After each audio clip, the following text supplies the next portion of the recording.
Hello everyone, my name is Sophie and welcome to my new video. All of you, keep lying to me. The Atlas 6? Best booktok book ever? Who fucking said that? We have to talk.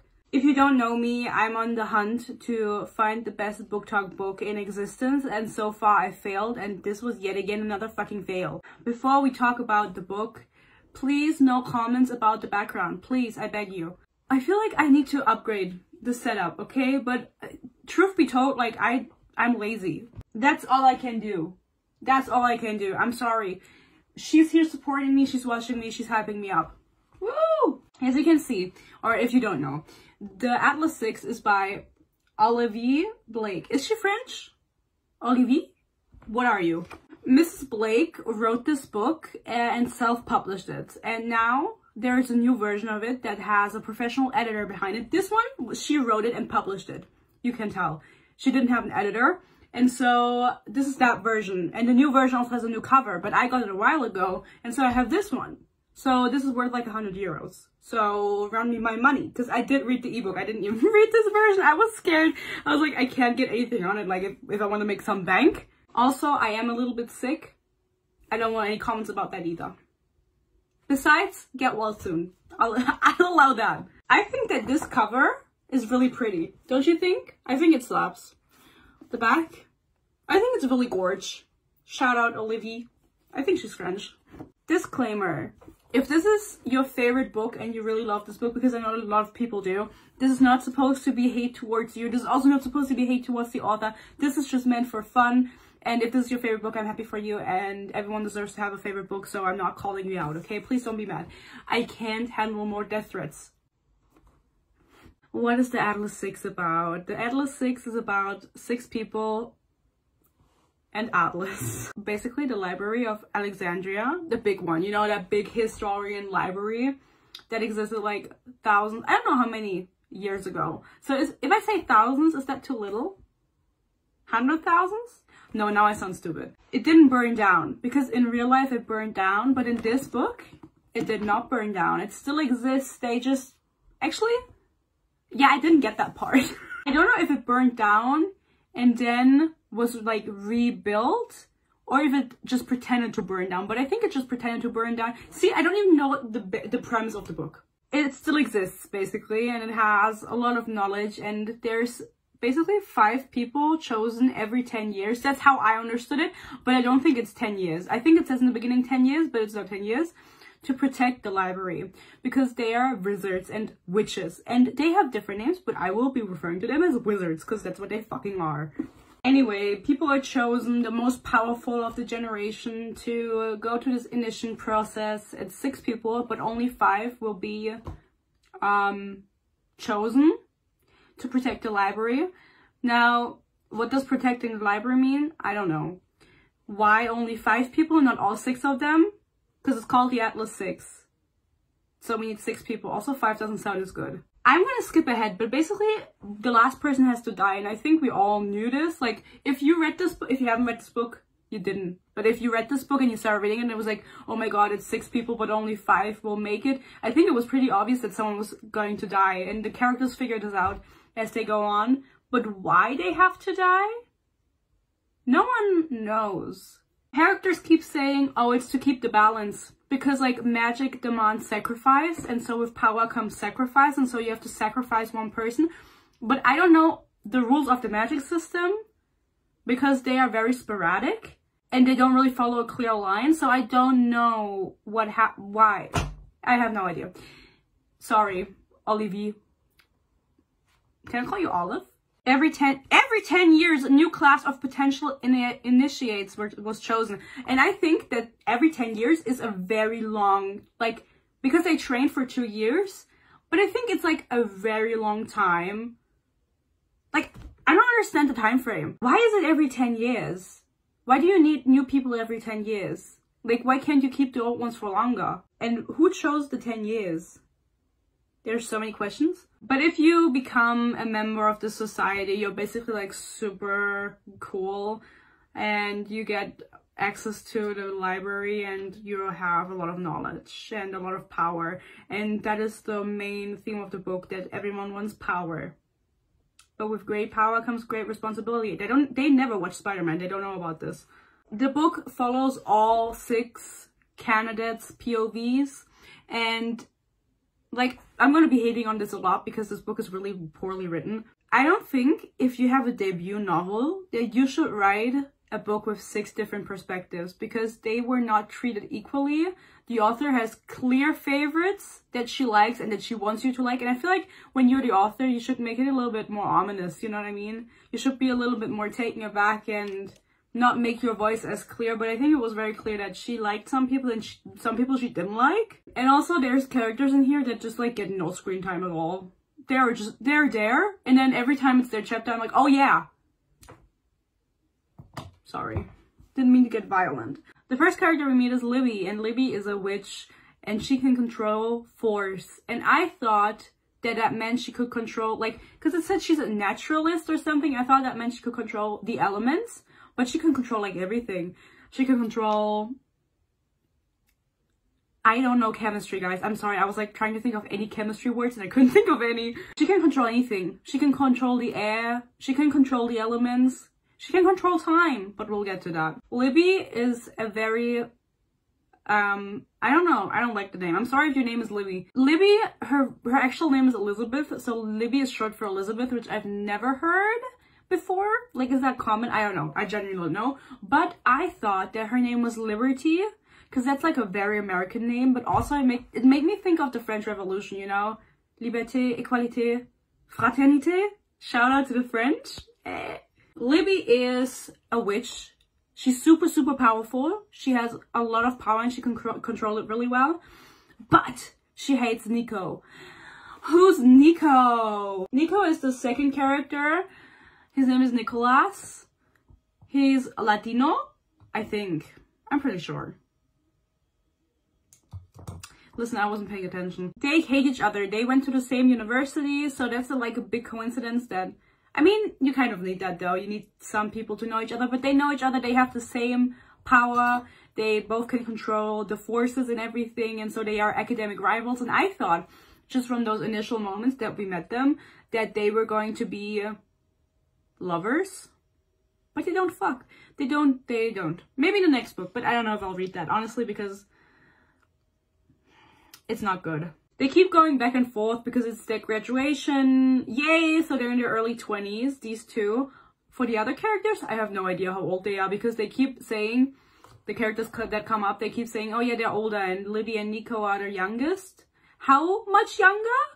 I don't know. They could be in their late 40s for all I know, the others, you know what I mean? But I think they're in their late 20s. They're not much older. It's just like, it's just weird because it's never said. Maybe I didn't read, like, I have to give myself the benefit of the doubt and be like, okay, maybe you didn't read it, but I don't think I read it. The elemental power that they have is like really rare in general, so we're so lucky that we have 2 super powerful ones in one generation that live in the same place. The reason they hate each other is because Nico is rich and he slays, and he's like, everyone loves him. I love him. He's my favorite, honestly. If I had to pick a favorite, I would pick him because honestly, he also got the most screen time, I think. He got the most characterization out of all of them. The other ones, fuck them. I don't know what they're up to. And Libby, in comparison to him, she's super poor. She didn't know she had magic until like she got to college. So she had to learn everything from the bottom up, and he already knew his stuff. And she's like Hermione, you know? She's like, she didn't know she had magic, and then she like studied everything, and still there's someone with so much magic that's just better than her, and they always have to whatever. Just fuck, honestly. I think that would solve a lot of your problems. I think he has a huge cock. Pardon me, came the voice of a man beside them, and Nico and Libby both rounded on him. What? They demanded in unison, and he, whoever he was, smiled. I fucking hate this writing.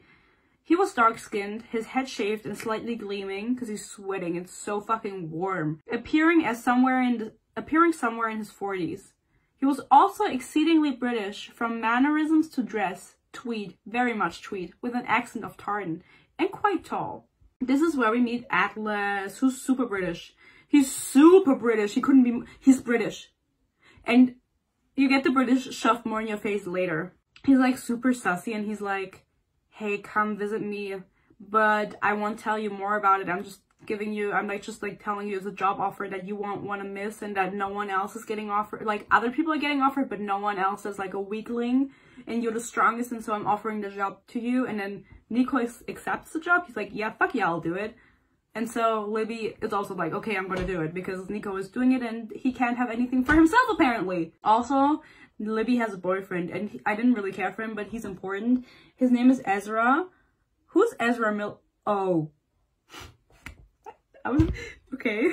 Honestly, just imagine him as Ezra Miller, because he's equally as unhinged, I think. But Ezra is like, he graduated 2 years before Libby, and so he's like a grown-ass man. Not a grown-ass, he is a grown-ass, but we'll get to that. He has a job, and Nico always makes like references to him because he's super ordinary.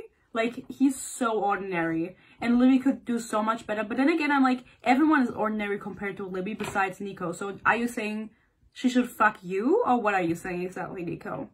Like, speak your truth, Kingwood. Like, what are you saying? The third character we meet is Reina, and she's from Tokyo, and she can control nature, and she hates her power because she doesn't really know how to make use of it, and she's like tried everything to just avoid using her power because she feels like she has no control over it, and she doesn't want any control over it. Reina agrees to come to this mysterious meeting because he's not telling them what's up, because she likes to read. And Atlas is like, if you join, if you come, you will have unlimited access to things you can't even imagine, you know, from the past and everything. Like, you can't even I can't even put it into words what you'll be able to read. And so she agrees because she really likes reading. Reina is one of those characters that the author just completely neglected. She has, I think, just out of my feeling, I don't know, I didn't check it, but just from feeling, she has the fewest chapters, and she also has the littlest development. She has no development in her character. She just stays the same the entire book, because she doesn't talk to anyone. She's super shy, she's super introverted. Or she's not shy, she can't be bothered. That's her thing. So she just stays behind, and she just observes, and that's all. And that's not an interesting character to write about, but there's also not more to her. And so she has no point in being in this book. If you cut her out, respectfully, nothing would change. Actually, disrespectfully, nothing would change. If she had an editor, I think the editor would have told her to change that character. But now we're already here, so Reina is staying. The next one, so the fourth character we meet out of the 6 is Tristan. Tristan makes me think of Tristan Thompson. Tristan is a British guy, and he's heir to a company because he's engaged to the daughter of the owner. So he's also, like, she's the heir, but because they're engaged, like, he's also the heir. They never interact in the entire book. He keeps thinking about her every now and then. Never once do I see this woman that he's supposedly engaged to. I have no idea what she's like. And I don't trust Tristan with his thoughts. He's like all over the place. In reality, this dude, Tristan, is actually a thug. And his dad is like the crime boss of London for wizards and witches or some shit. And he thought that the only way he could get out of that lineage and not also becoming a crime lord or whatever is to marry like a rich daughter of some company and be more than that. You know what I mean? So he doesn't think very far. He could have just said no. His power is that he's an illusionist, or so he thought. He's basically, like, we don't know what he does, basically. He doesn't know what he can do, and so we don't know either. And his powers are explored very little. Everyone's powers is explored very little. They are, like, for this being a book about power and magic, there's very little magic. Tristan's phone buzzed again. Likely Eden, his fiancée, was sending him pictures of her tits. 4 years of dating, and she never tired of showing off the augmentation charm she didn't know he could see through. There are different charms that the wizards and witches can use to alter their looks or whatever, you know, to cover something up, and normal people and normal witches and wizards can't look through that. But Tristan is an illusionist, and also I think for him, just in general, it's very special that he can see through every illusion. He doesn't even see them. He doesn't know how to see them. He just sees things as they are. And so that's like one of his things that are really valuable about him. And so he sees that his fiance like changes her tits on the pictures. But then again, like, did you ever fuck? Because like, is it also when you fuck, like when she's naked? Like, can you, like in real life? Or is it just in the picture? Like, what's going on? No one ever uses a charm on themselves in this book, so I don't know how charms work, and also I don't care. Because this book is ass. Now, the 5th person we meet, we're almost done with meeting the people, and honestly, like, it's important that you know the characters, because the book is such a character-driven story because there's no plot. I mean this with utter disrespect. This book has no plot. It reminded me of A Court of Silver Flames, just without the fucking. Imagine reading A Court of Silver Flames that has no plot, and then there's also no sex. That is this book. The 5th person is Callum, and Callum is Greek, I think, and he's an empath, like Shane Dawson. He can feel other people's emotions, and then he can also, like, analyze their thoughts. It's closely linked to telepathy, and so he can read their minds to some extent because he reads the emotions, and he can, like, manipulate the people because he, like, knows the right thing to say, because he can see how the emotions change when he mentions something, and then he can, like, make people kill themselves so no one likes him. Everyone hates him, actually, and the author hates him too, and you can tell. You're supposed to dislike Callum, and that's what I meant. Like, Reina never appears. You're supposed to love Libby and Nico, and you're supposed to hate Callum. Callum is like the villain in this book. No one is supposed to like him because he's so unpredictable. Like the 5 Sauce song. Because he can just read your emotions, he can also influence your emotions. And so I think when he, in his introduction chapter, it's also like, oh my god, imagine all the past dictators of the world. They probably had some sort of empathy to use, but they just weren't aware of it. Imagine if they had been aware of it, how much worse they could have done. And that's kind of like the lie that empaths have. Just right from the get-go, they are supposed to be evil and manipulative, and they don't have any emotions of their own. Fuck Callum, that's all about him. He's also rich, and he has no reason to be part of this group. He just wants to be there because he's bored. That's his motivation. He literally has nothing better to do, so he's there. That's a great character motivation to have. That makes me so excited to read about him if he's just bored, because I'm bored too. The last person we meet is Parisha. I hope that's how you say her name because I have no idea. Parisha is a telepath. She can read minds and she does it very well, and she's a whore. Her entire plot is that she's super beautiful, and she's so beautiful that every time someone thinks about Parisha, they would also think about how gorgeous she is and how stunning and how, like, breathtakingly beautiful, and I can't even put into words how gorgeous she is, but she knows it. And she uses it to her advantage because she can read minds and she's really beautiful. And so she just fucks everyone, basically. She watched a handsome Latin boy. Definitely a boy. He was obsessed with the girl sitting next to Parisha, who was tinted with inexperience. Listen, like, definitely a boy? What's that line supposed to mean? She decided she was beautiful and she smiled to herself, knowing perfectly well she could eat that boy alive and he'd let her. So she's talking about Nico and Libby and how she could, like, fuck Nico. Why? The blonde South African was interesting. He was eyeing the Englishman Tristan with extreme curiosity, possibly even something ravenous. Good, Parisha thought, pleased. She didn't like men like him. He'd want her to shout his name, to scream about his dick, to say things like, oh baby, yes, how do you do it? How do you make me feel like this? For Parisha, everything is about sex, and I don't understand why. The Grand Central's magical port of entry. Brackets? Near the Oyster Bar. Ach so. Oyster Bar! Junge, warum hast du nicht früher gesagt? Hä? Jetzt weiß ich, wo es ist.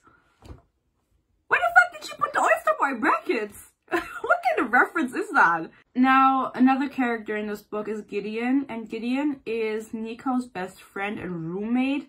Also, they have another roommate named Max, but Max is a werewolf? No, he's just a human that can turn into a dog. And they keep mentioning him, but I don't really know why, because he has no purpose in the story. He doesn't do a single thing. If you would have left Max out, nothing would have changed, so I don't know why he's there. But Gideon, he's the important one. Gideon is not human. He is half mermaid, half satire. Satire. That is not how you say it. I don't know how you say it. But basically, there's like a very slim chance that when two different species mate, the child comes out looking human, and Gideon did come out looking human, but therefore they don't really know what he is. Like, like what's going on with Gideon. No one really knows. And he can also walk in dreams and visit people in their dreams and in their subconscious. And so that's his power, and it's really powerful. But no one really knows what's going on with him, and I don't either, because it was really complicated for no reason. By the way, just the fact that mermaids and the other creatures exist, there's also different creatures, it doesn't mean anything because they don't play a role in this book. They have no... I feel like Mrs. Blake, because I don't know how to pronounce her first name, she put too much on her plate and she didn't know how to work it out. She did too much, and it's too much. It's just too much because there are so many things in this world and nothing is properly explained. And it comes across as if she doesn't know either. She just wrote it for the vibe, basically. This book was written for the vibe. And that was it. She didn't know how often Gideon ended up in harm's way, unable to secure himself corporally in a single realm, or how often he got swallowed up inside his own head, lost to the intangible spaces of thought and subconsciousness, and couldn't find his way back. She didn't know that Gideon had enemies, or that those who knew what he was and intended to use him for it were most dangerous above all. I don't know what enemies he has, and I don't know why it's dangerous to walk in dreams, and how rare that power is, but apparently it is. So Nico is in this club, in the Alexandria Society Club, to find out more about Gideon and what he is, because I don't know what he is. I would like to explain it to you, what he is, what kind of creature and what it means, but I don't know. But Nico is trying to find out more about it, because Gideon also has to take some kind of potion, and I don't know what that potion is for, to stay grounded in reality. Like, how can he just disappear? I have no idea how it works, and I'm so confused still after finishing this book of what the fuck is going on. But that's the reason Nico is there secretly. He isn't just there out of, like, to spite Libby, because they're both, like, always together and they can't do one thing without the other, even though they hate each other. He's there to find out more about Gideon and how to help him, basically. From the last class of the 6 that were before them, I don't know if they were also the Atlas 6, probably. Every 10 years there's the Atlas 6. His name is Dalton, and he's also an important character because Parisha fucks him. There's so much talk about sex and cocks and tits, but still, I don't see a single sex scene. The sex scenes are very YA, you know what I mean? They're like fade to black sex scenes, which I don't understand, because just write it, Mrs. Blake, or Miss Blake. I don't know what the difference between Mrs. and Mrs. One is married and one isn't. Well, no one cares anymore. It's 2022, bitch. Yeah, but basically this Dalton guy kind of is one of their reference points, because Atlas is never there, even though his name is in the title. He's only there in like the last 20 pages. And so Dalton kind of takes care of them, is there for questions. He helps them in their classes that they have, which there's very little classes, and they don't do anything in those classes. There's very little magic, as I mentioned. For some reason, Parisha wants to fuck him, and so she does. She wants to find out more through Dalton's thoughts that she can read, but he is like careful of keeping them hidden, and so if they fuck, he becomes like more gullible. I don't know how to say that word, but she can read his mind more easily and get information that he doesn't want to tell her. And he's down for it. He like knows that that's what she's trying to do, but he still can't resist her because she's so fucking hot. Men. It had not been a very good day for Ezra, poor thing, Libby's boyfriend.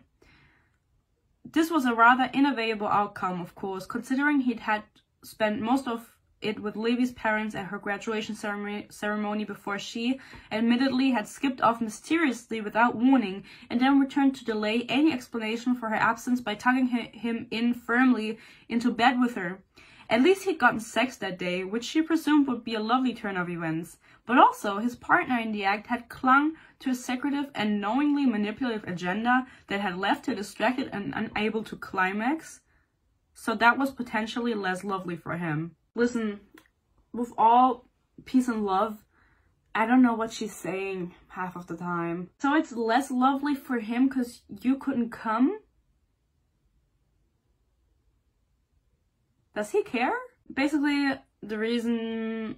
Atlas tells them that they have to protect the library and come up with a protocol to protect the library, which I have no idea what that means, because, like, protocol to me means that there's like people on the watch to protect the library, and they're like, why would we protect the library? And then Atlas is like, oh, because we have enemies? Who doesn't? Everyone argues in consequence of this. It turns out that this protocol just means that they have to put up wards, like magical wards, so no one can enter the library that's not supposed to enter it. And I don't know why they leave this up to the people that are like first initiated. I think it's just because they're like, not that they're bored, but they're just like too lazy to do it themselves. Because like, who protects the library if no new classes there? Do you just not have any wards up or what?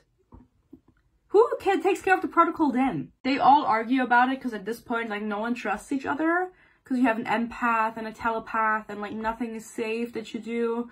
But Libby and Nico decide to be a team. I love that. Gideon also makes use of his dream walking ability at this point. And he walks into Nico's dream. And he says absolutely nothing.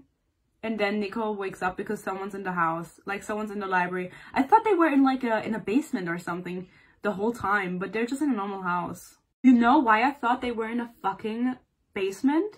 Because Mrs. Blake did no point of describing anything. She described nothing.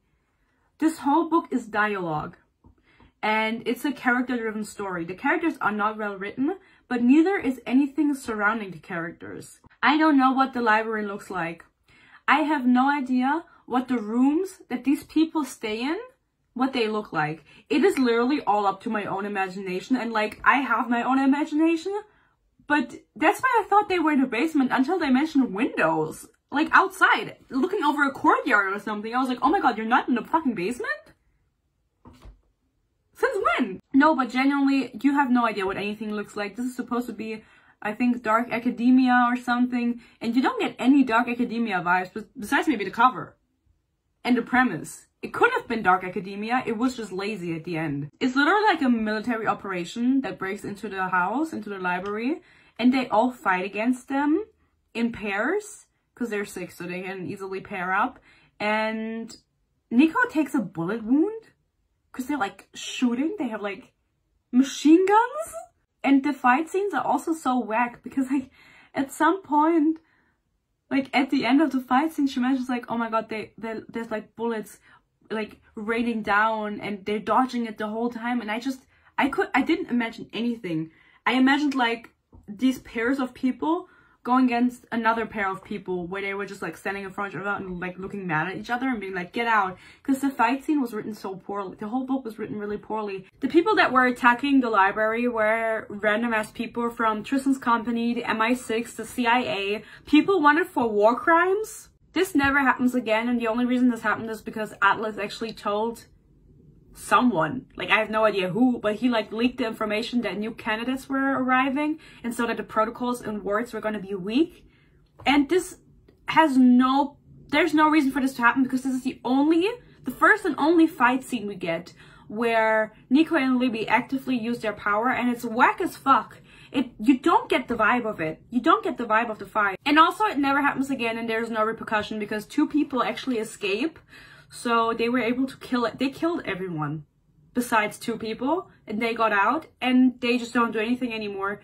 Bye-bye. You're just lucky, I guess. Tristan and Parisha also fucked at some point, and I don't know what's going on with Tristan. He's super in his head, and he's still engaged. He still has a fiance, but they never talk to one another. He kind of hates her. He's just together with her so he can become the boss of the company that her dad owns. So he's engaged to her, from my understanding, like until the book finishes, and he cheats on her multiple times.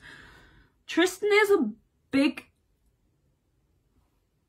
bitch. We're just trying to understand basic principles of science and magic so we can apply them to bigger projects. Like, for example, wormholes. So far, Nico and Libby had managed to successfully create one wormhole, which had taken 2 weeks of research and an entire day of casting to accomplish. In the end, it took Nico from the first floor corridor of the West Wing to the kitchen. In typical Nico fashion, he now used it on a regular basis. I have no idea how much time has passed. Sure, 2 weeks since you started researching wormholes, and then you just randomly drop it in a chapter that you were able to do this. There's no you like getting to theorize with them and getting to try it out. I think like creating wormholes is a big deal. Okay, like that's a big fucking deal. And then it's just mentioned in like an off conversation between Libby and her boyfriend. As far as Libby knew, they were the first ones who had ever managed to do it, even on micro level. If there was a sufficient power sources in the future, if by chance some median wizard was born somewhere with nuclear energy in their fingertips, then they could easily do the same thing in space, in time. In space-time! Shut the fuck up! In fact, if any government agencies knew they had done it, they could easily get enough wizards together to bolster a magical space program. She had wanted to call NASA the moment they managed it, only then she remembered it would ultimately be controlled by a politician. And as Atlas often said, most forms of knowledge were better reserved until they were certain such revelations wouldn't be abused. So they just don't tell anyone. They can do wormholes, they don't tell anyone, and then they never talk about wormholes again as far as I'm concerned. I mean, they do talk about them, but not about the ones that they created. They don't research it further. In the meantime, as I said, I don't know how much time has passed and not much is happening either because you don't really get to see the research that they do. They talk about theories they have and such every now and then, but it's very, very little, and it's also very like unnecessarily complicated and I can't follow what they're saying. Reina and Nico have been training together because Reina is Japanese. That means she can do I don't know what's called in English. Kampfsport? What's that? She can do like Kung Fu? Because she's Japanese, you know? She's Asian, so she has to be able to do that. Every Asian can do that. At least if you're Japanese. They've been training together and Nico figures out that Reina kind of functions like a battery. So she can fuel Nico and Libby with power, with her own power. She can give power, but she can't take power, basically. I don't know. I'm talking out of my ass here. Also, Libby's kind of jealous of them working together because she's like, oh my god, if you're working with Reina, I'm not gonna have an ally anymore. I'm gonna be alone because no one really likes Libby. They keep making fun of her because she has like ADHD or something. I don't appreciate that. Every single time Parisha is mentioned, it's mentioned how fucking gorgeous she is. It doesn't matter if it's in her own POV, which is like ridiculous, or in another person's POV. They're like, oh my god, Parisha is so pretty, I want to fuck her. Anyway, where was I? Everyone wants to fuck her so bad, and it gets so old, guys. It gets so old. Because I don't want to fuck her. No one can be that beautiful. Genuinely. Callum, what is he doing? Callum is the empath. He kind of gets Tristan on his side, but Tristan doesn't really trust him. That's a lot to say. Like, it's a mouthful. Tristan doesn't really trust Callum because he fears that he's just being manipulated into kind of siding with Callum, and Callum is manipulating his emotions because that's what he can do. And he is, but like, I mean, Tristan is kind of like a little bitch. Also, Callum is the one that keeps saying how annoying Libby is, and like in their first meeting, he actually persuaded her with emotions to shut the fuck up because she was asking so many questions. And I feel like it would be like good to have a person that asks so many questions in a group, no? It would be good. Callum, you're supposed to hate him, and I do, honestly. He's so fucking annoying. Gideon's mom, so that creature dude, you know, the Nico's friend, his mom is a mermaid, and she visits Nico in the bathtub. Bathtub? Why did I say it like that? Bathtub. And then she's like, give me my son back. Where's my son? Because Nico put warts around him, and he's like, I'm not going to tell you because you're going to use him for crime. Then she screams and leaves. And we never see her again. Thanks for making an appearance, Queen. Reina talks to one of the girlies that was initiated to class before them, and they talk about Dalton. If you don't remember who Dalton is, it doesn't matter. He's the dude that Parisha fucked, and that was initiated one class before them, and he's kind of like their mentor. And so Reina talks to this girl, I don't remember her name, but this girl tells Reina that the power that Dalton has is that he's an animator, which is kind of like someone who can make illusions, just that they're way more realistic. And so we know this information the whole time, but the rest of the characters find out later, and it's like a huge shock. But you already knew, so there was like no shock involved for you. Because you were like, oh yeah, he's an animator. Okay, that's cool. He never animates anything. He should get into anime. Bitch, you're so funny. Dalton and Parisha have sex for the first time now, after this conversation, after this chapter.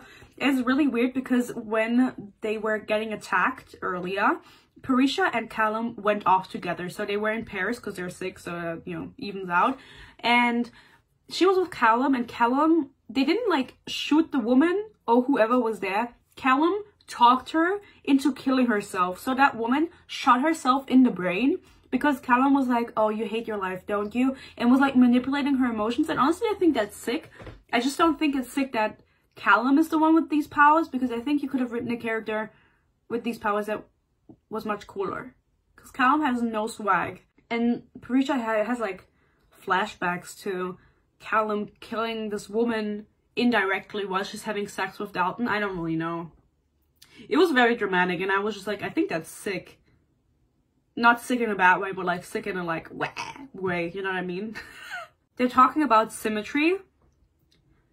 Parisha goes, my breasts certainly aren't. I know. He hadn't I know. He hadn't specifically noticed, but it felt like the right thing to remind her that he had been in position to know at least several positions, because they had sex, Tristan and Parisha. Oh, that's so funny. And is that supposed to be a self-deprecation or humility? Neither. Beauty is nothing. She waved it away and stole towards him. Stole towards him? Settling herself on the edge of his bed. Everyone's perception is flawed. They have standards drilled into them by cultural propaganda. Nothing anyone sees is real, only how they perceive it. Why are they talking about tits like this? Have you ever heard anyone talk about boobies that way? Libby and Tristan have a little conversation because Libby is like, what if we could stop time for some reason? I don't know how she thinks of this. Tristan can see things more clearly than the average person because he can see through illusions. So Libby is like, you can probably see more than I do. And he can like see time because time is a force. Listen, guys, I have no idea. Guys, my guy, you're my guys. It's so weird to say. Hey guys, shut the fuck up. But they managed to stop time for a very brief second because Tristan can see it and he kind of tells Libby what he sees, and then Libby can like astral project or something. No, she doesn't astral project it or whatever. She doesn't shift realities. She's like in a dream reality with Draco Malfoy. No, it's not what she's doing. She just stops time for a second. But this is super rushed. They stop time and Libby's like, oh my god, I'm so excited. And then she gets the fuck out. And then they don't really do anything with this information. Just like they don't do anything with the wormholes. Like nothing is going on in this book. Nico tries to fix the pipes of the house because he's been wondering how the mermaid mom of Gideon has been able to enter the house through the bathtub. And then he's like, oh my god, she must have gone through the pipes, which I don't know how she fit through that. Like, how tiny is she? Anyway, she also saw his cock, which is kind of like sexual assault. So I would take that more seriously, Nico. But he goes to the pipes of the house and he's like, in his mind, he's like, okay, I'm gonna fix them because the wards in the pipes are not as tight, and so that's how she was able to enter, and just so she never enters or anyone enters again, I'm gonna fix them. He almost dies fixing the pipes because he exhausts his magic, and I was skipping through this, I have to be honest, because I was like, I don't give a fuck, I know he's not gonna die, and he didn't, because Libby saves him. But I don't know why this pipe fixing was so dramatic. I have no idea. It was really dramatic for no reason. Tristan rolled his eyes. Want a drink? He said. Could use one. Callum rose to his feet with a nod. What are we celebrating? Our fragile mortality, Tristan said. The inevitability that we will descend into chaos and dust. Who talks like this? Who talks like this? No one talks like this. Imagine someone said this to you in real life. You would laugh in their face. You'd be like, what the fuck did you just say? Like, what did you just say, bitch? All of them talk like this, though. So it's, like, kind of normal, because all of them are really pretentious. But I feel like it's too much, bestie. No one is ever straightforward. He half smiled. So we're not simple, we're just all the same? A flaw of humanity, said Parisha, shrugging. The compulsion to be unique, which is at war with the desire to belong to a single, identifiable sameness. I had to read these sentences like 3 times because I didn't get them. Now, Dalton and Parisha fuck a lot, and they fuck again, and during this sexy time, she figures out what has to happen to the 6th person, because at this point they don't know, and it's revealed that the 6th person that is not initiated, that doesn't make it through the class, whichever classes they take, that person is killed. And then she's like, how did you do it? And Dalton's like, I stabbed him. But he doesn't say why. And no character will answer you why. They will say, as I mentioned earlier, sacrificed. Every power comes with sacrifice, and so one must be sacrificed. But there's no reason to do it. Just don't do it. Have you ever tried not doing it? You know what I mean? There's like literally no reason to do it. There's not like, whatever. Because in the end, they even replaced the one person, whatever. For some reason, Dalton is like, okay, I can give you some of the information you want to know, but only if I get to test you. And then Parisha is like, okay, what do you want to do? And he's like, okay, I want you to break into my mind while I'm sleeping. And I have like a test prepared for you in my mind. And you have 1 hour to figure it out. And then the information that you get to keep about like the last person and how he died or whatever. And so she does it, and it's super unhinged. It's like literally like a lucid dream that's like just going off the rails. I have no idea what's going on. She's like in a castle, and then there's like a labyrinth with thorns. I wasn't really paying attention, but she finds Dalton in one of the rooms, and it's like not Dalton at all. It's like an animated version, because he's an animator, but she doesn't realize this. It's like an unhinged younger version of Dalton. And so she breaks out of the mind again, but it's super difficult. And so she believes that it was actually Atlas, who's also a telepath, who pulled her out of his mind, because she was like going off the script, you know what I mean? Like that it was not what Dalton had prepared. He didn't know that weird mind was inside of him. But this has no, like, I don't know why I'm telling you this, because this doesn't matter. Maybe in the second book. Now, from this point onward, I will not mention Reina again, because Reina has no purpose in this book. If you left her out, nothing would change. So if you read this book and you're like, why aren't you talking about Reina? What am I supposed to talk about? She doesn't do anything. Speak up. Libby and Tristan and Parisha have a random threesome. Listen, I'm down for that. Give me the threesome. But it's a Fade to Black threesome, and it's so random. It happens like after Libby kind of breaks up with Ezra, but then they're still kind of together. I'm not sure, like I'm not clear on their terms at the end, if they're still together or not. I mean, at the end not, because he kidnaps her, but we'll get to that. But at this point, like, she never tells him that she had a threesome, that she cheated on him, because they weren't really broken up. They just had an argument. And then I don't think she ever went back to break up with him, but they fuck. Trista, Parisha, and Libby, which is so weird because everyone hates Libby anyway. The only person that kind of likes her are, of course, Nico and Tristan, but Parisha, I don't know. And also it's not exciting because you don't get to see anything. You don't even see a cock or anything. Libby doesn't even say, oh my god, his cock is huge or anything. Waste of fucking pages. Callum is the most annoying out of all of them, and then him and Parisha randomly have a standoff, like a rap battle, standing in front of each other, and it's an hour that they have time to kind of like infiltrate each other's minds and see who wins. I don't really know the context of this or why they start doing it, but basically Callum, you know what, when I played Minecraft religiously every single day when I was 12, there was a dude named Callum, and he was Scottish, and he wanted to FaceTime with me every time, like Skype with me with my camera on, and I'm like convinced that he wasn't, I'm convinced he was a creep, but like a creep that was like still like my age. He was like 13 or 14.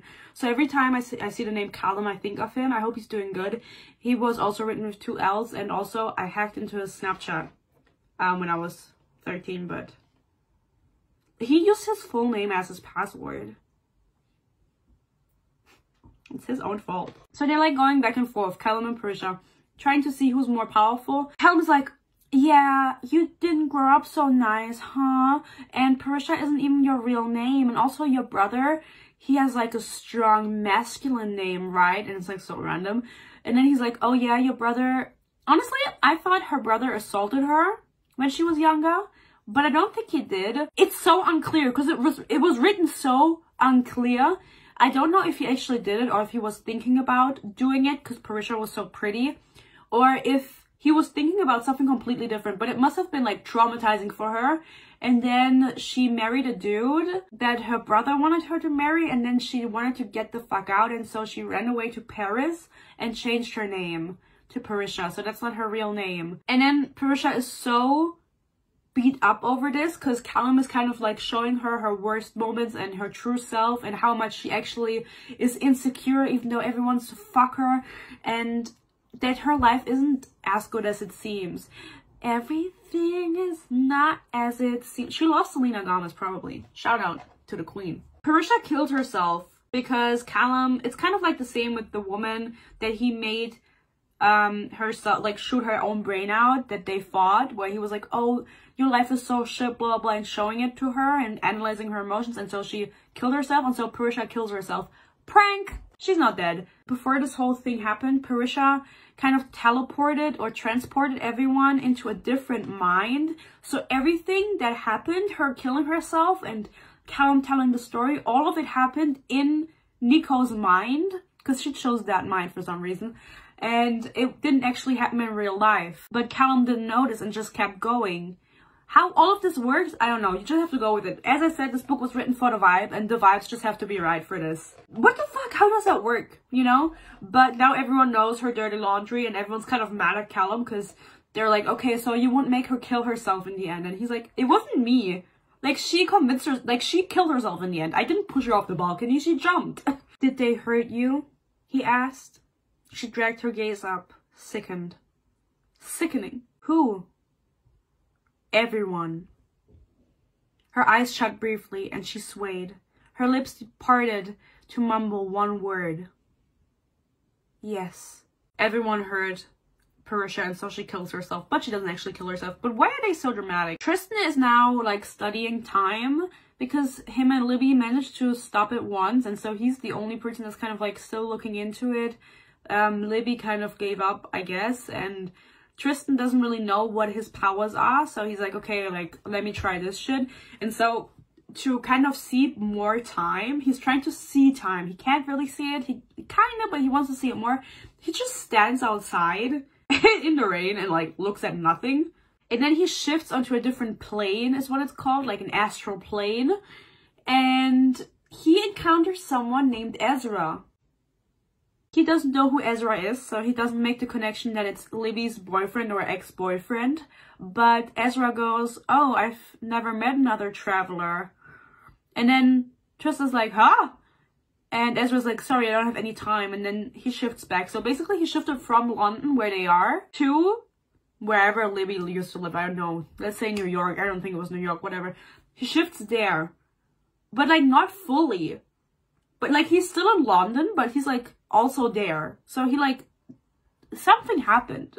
I don't know what it is. As I said, Tristan never tells Libby that he encountered Ezra, which is really weird because he's like about to tell her, but then he visits Callum instead. And they don't fuck, sadly. Would love that for them, but they just hang out like at 3 a.m. in the morning. But also later on, he never tells Libby, which is so weird to me because they stop time together. So why you would tell her in general, even if you know it's her boyfriend or you don't. Nico now knows that they have to kill someone. Everyone basically knows besides Libby, okay? And so Nico's like, hey Libby, I have to tell you something. She's like, what, bitch? And then Nico's like, we have to kill the 6th person. And she like freaks out. She goes to Atlas's office, starts screaming at Atlas, leaves Atlas's office, goes to Tristan, starts screaming at Tristan. But it's like, chill, because they actually are in love. They're not really in love. Tristan just, you know, they fucked once in the threesome, and he never thinks about Parisha the way he thinks about Libby, because he keeps being like, oh my god, the things we did, or the things that we didn't do, and my hands on her, and I wanna, her lips, her juicy lips, but I don't feel it. I don't feel the connection. We're in the final part of the book, and I don't want any complaints about the video quality because it is dark outside and it is also really warm, and if I open my windows and turn on the light at the same time, I'm gonna be dead by mosquito bites in the morning. Sorry, I don't love you that much. Everyone at this point, because we're already in the end, agrees that Callum is the one who has to fucking die. And for some reason it has to be someone that's like emotionally connected to the person. They just guess that, or maybe someone tells them, but again, No idea why they even have to do it. So they agree on Callum because, as I said, we hate Callum. And the person who has to do it is Tristan because he is the only one that has some sort of connection to Callum. They were somewhat friendly to one another, even though in the end Tristan was like, you manipulated me. And then Callum was like, yeah, I did. So what? Tristan really wants to kill Callum. And he has to do it. And he wants to stab him. And then Callum realizes what's going on before he can do it. And then Callum is like, oh, by the way, there's someone in the society that has like a book about everyone. Like somehow they have someone who can just keep track of everyone's future and predict it very accurately. Like some kind of oracle or something. And the oracle said that you were going to kill me or try to kill me. But in reality, I'm the one who kills you. Plot twist. Of course, I'm like, no, Tristan, don't die. He doesn't die. Thank God. They talk for like 5 hours before Callum is like, I know you can't kill me.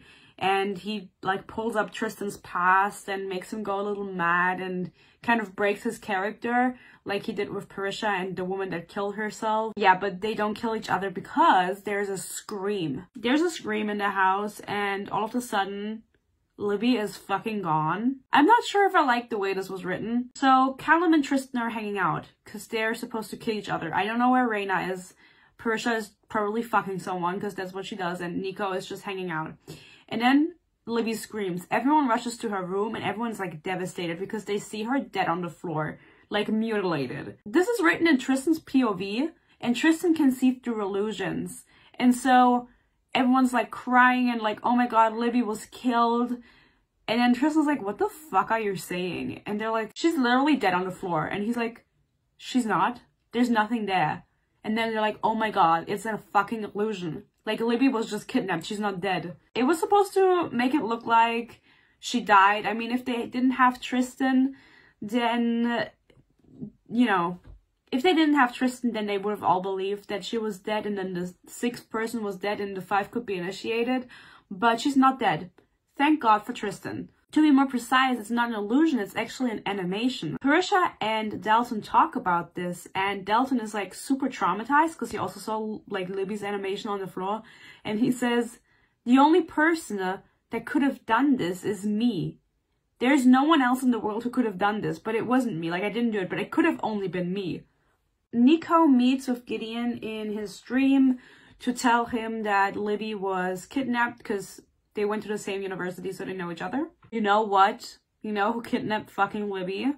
It was Ezra, her boyfriend. Ezra is a grown-ass man. And I mean, he is because he graduated earlier, so he's in his late 20s, mid-20s.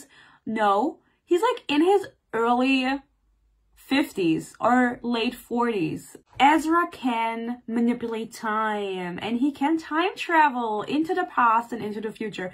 And he kidnapped Libby. He knows Atlas. He knows Atlas from when he was initiated. That's when they met for the first time and they were in the same class. And back then, Atlas was so different because, listen, damn books, a whole library, all those books. Books ain't enough, bruv, grunted Atlas sagely. Sagely, you know that Atlas is super British because he says bruv. And I thought this was the first time she wrote it because it's like his past self. And then she keeps writing it. There are many British people in this book. None of them say bruv. So now you're like, what does all this mean? Okay, let me explain off the top of my head. Basically, Ezra and Atlas were initiated together. And then they were like, okay, we need more. Like the knowledge isn't enough, or they want either the knowledge isn't enough or they want to revolutionize the society. So they made a plan that basically said Ezra, who can time travel, was gonna jump ahead into the future to a point that they kind of like to a meeting point for the two of them. Obviously Atlas would have to live through it, but Ezra could just jump to that point in time. And so in their class, Ezra was the one that was eliminated.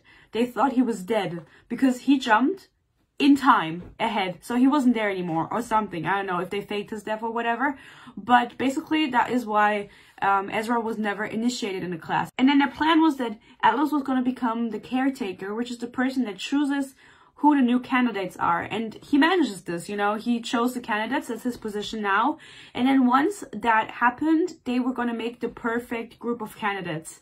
And that is what they have now. And with this perfect group of candidates, they were going to change the world. They were going to make a new world, basically, because they were so powerful. It was like the perfect group of powers. They could reshape the world. That was their plan. And then because Atlas was in a position of power, he could just like get Ezra into the society, and it didn't matter that he wasn't initiated. He could just, once the time had come, he could just join. And so he would jump ahead in the future every now and then to meet Atlas, to ask him, how's the plan going? How, you know, what's up? We're here now.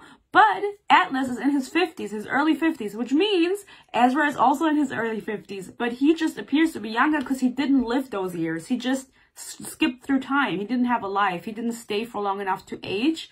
So he's a 50-year-old man that fucked a woman in her early 20s, pretending to be like her like normal boyfriend. And they kind of start getting into a fight, him and Atlas, because Atlas has lived all those years. He's like a different person than from whatever he was in his early 20s, like 30 years have passed. You know what? Ezra kind of hates him now. Atlas never really told Ezra what Tristan's powers were, and as we know, they met on an astral plane where Ezra told him, oh, I've never met another traveler before. He like confronted Atlas. He was like, so what can Tristan do? He can literally do what I can do, so you don't have any reason to need me anymore. You know what I mean? Like he's like, why am I here still? You literally replaced me. And then Atlas is like, no, bruv, I didn't. Bruv. But Ezra is kind of starting to doubt their plans. And so he skips ahead into the future to see what will come of this plan, if it actually is executed the way that they have, you know, put it out in their head. And it's the end of the world. Like utter chaos. Like the world, like everyone dies, basically. So Ezra is like, I'm not trusting you. This is the end of the world if we go through with it. I saw it in the future. I skipped into the future. I saw it. I'm gonna change your plans and I'm gonna fucking kidnap Libby. And so he does. The way he could do it, you remember how I said it was like an animation that only Dalton could have done? You know what? This is so convoluted. Basically, at one point, Nico and Gideon had a conversation where Gideon revealed that he like helped his mom, which Nico didn't want because his mom only wants him to do like crime shit. And the reason he did this, the reason Gideon helped his mom is because he wanted to know where Nico was, because he was scared that Nico was in trouble and everything. And so his mom, who obviously had visited Nico in person, so she knew where he was, revealed everything to Gideon in exchange for him doing a job for her.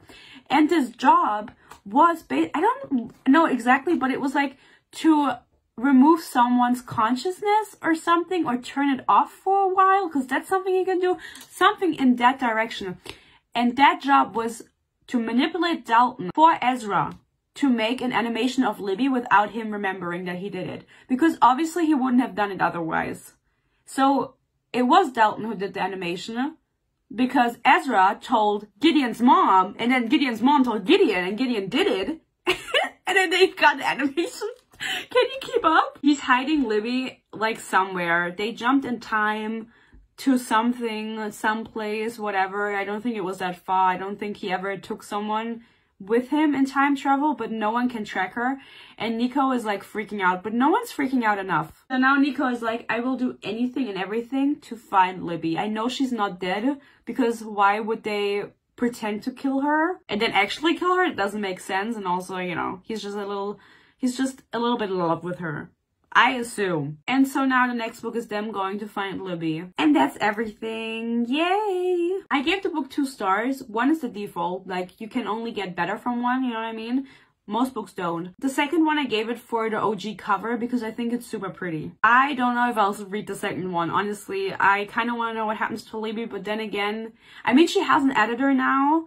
She is signed to something, so it's gonna be better. The writing's gonna be better, but it was so difficult, really. And there was no plot. This was just dialogue, this book, and character interactions, and no one liked each other.